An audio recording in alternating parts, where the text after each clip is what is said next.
So Vietnam's got a new 10-year golden visa proposed. In this video, I'm going to go over what it is, what my thoughts are of Vietnam, and how it compares to other visas in the region. What are my thoughts on Vietnam as a whole and living there? Like I said, I've lived there for a year. I've lived in quite a few places in Southeast Asia. I really like Vietnam. I think it's a fantastic place. You've got great food, you've got great people. It's just a very vibrant place to live. If you are looking for convenience, I think there's better places in the region, to be honest. I think you've got KL and Bangkok. If you're looking for ultra convenience and everything in kind of sterile, obviously you have Singapore, but I think that's a bit of a different ball game altogether. For me, the only downside I think is that you do have in kind of the bigger cities in Vietnam is there's not enough parks, etc. But that's just a personal preference of mine. But if you're looking for a place that's up and coming, you like the kind of vibrant nature, you like that fast-paced city life, especially that fast-paced Asian city life, Vietnam has that in abundance. I think it's got great places. You've got up and coming places like Da Nang, where a lot of nomads are kind of going these days. You've got the beach. You've also got vibrant cities like Saigon. Great food, great culture. I think Vietnam's a fantastic place, and it's a place that's going somewhere in the future. You look at what companies are investing in Vietnam, how fast it's growing, where it's come from. It's a place where you may want to be either from a business sense or just from a pure personal sense for the next 10, 20 years. What is it and what's been proposed? Now, everything is still up in talks at the moment, so it's still got a long way to go, and with Vietnamese bureaucracy it may take a while, but what it does show is that they are planning and they do want to keep up with the neighbours, particularly Thailand, Malaysia, the Thailand elite scheme, the Malaysia My Second Home scheme, the Thailand LTR scheme. They do want to keep this up. Now, a lot of people have said they love being in Vietnam, they love Vietnam, they love the culture, myself included. I've lived in Vietnam, and people ask me out of all the places I've been in Asia, I've lived in Asia. Ho Chi Minh still comes up as one of my top places. Yes, it's not as developed as places like KL or Bangkok, especially not Singapore, but it does have that charm about it. It is a great place and it's thriving, so people may want to look at it. So what have they proposed? So they proposed a 10-year golden visa. This works mostly like you would have in Europe. The amounts aren't stated yet.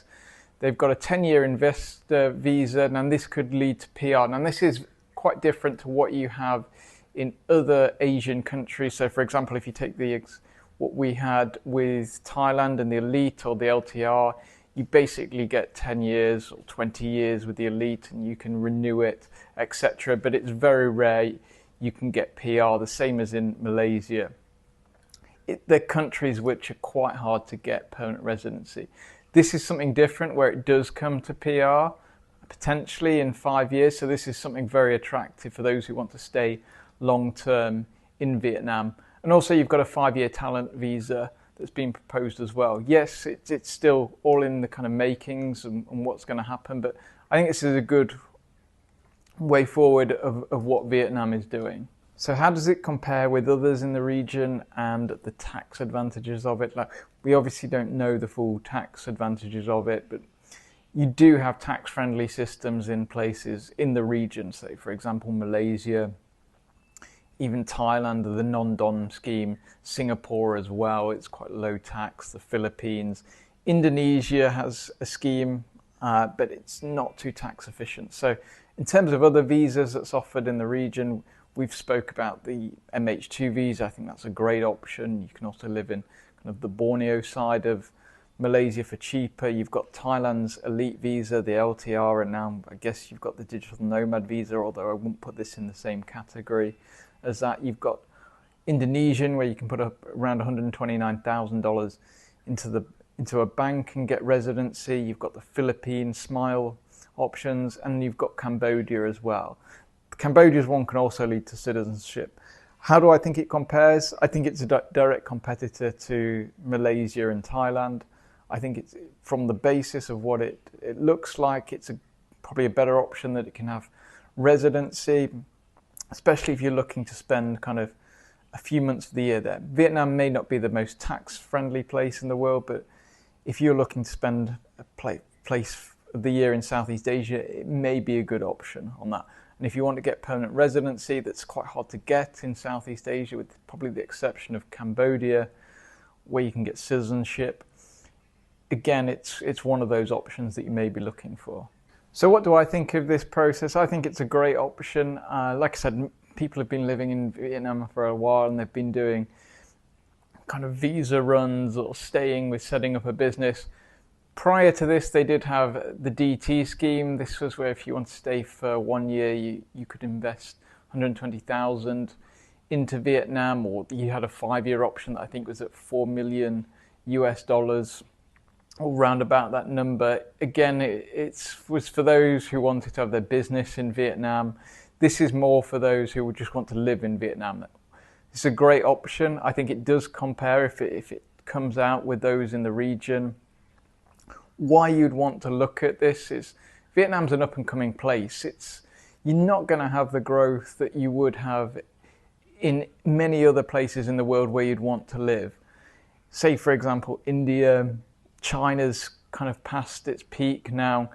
If you want to be in a place where you're seeing kind of progress in front of you, or you're thinking for the future, say in 10, 20 years' time, into a place where you look at residencies, say Singapore, for example, 10, 20 years ago, they were giving PRs out. I've got friends, clients that have got PR in Singapore. Now we've got clients that kind of worth 10, 20, 100 million even. They can't get PR because they're a single kind of male, or they haven't got Singapore children. It's exceptionally difficult. So if you're looking for something for the future, or you're just looking for something very dynamic, I think it's a great option. I think Vietnam is actually, it should be kind of celebrated that it's trying to compete with others in the region, other than just kind of close its doors off to kind of tourists or wealthy expats that do want to live in the country. In conclusion, I think this is a great option that people may want to keep an eye on, especially if they're building kind of a residency portfolio in Southeast Asia, or want a base in Southeast Asia. It's something that many people have been wanting for a long time. They like to spend time in Vietnam, but they end up spending it living in Thailand or Malaysia, because Vietnam doesn't have a visa option. I've heard from many retirees, I'd love to retire in Vietnam, but they end up in Thailand because it doesn't have a retirement program or no golden visa program. So I think this is a great option. It's looking forward for Vietnam, and I'd encourage a lot of people to look into it and proactively look at living in Vietnam.